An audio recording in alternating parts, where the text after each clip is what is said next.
How to find gender on timeline settings on Facebook Lite. Hello guys, in today's video I'm gonna show you how to find gender on timeline settings on Facebook Lite. First thing, go to Facebook Lite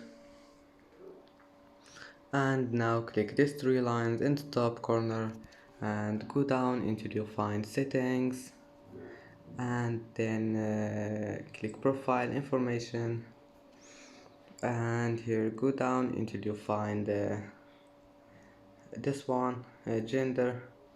Click this pen here, and here you will find it show on your timeline and you can manage it, and then click save.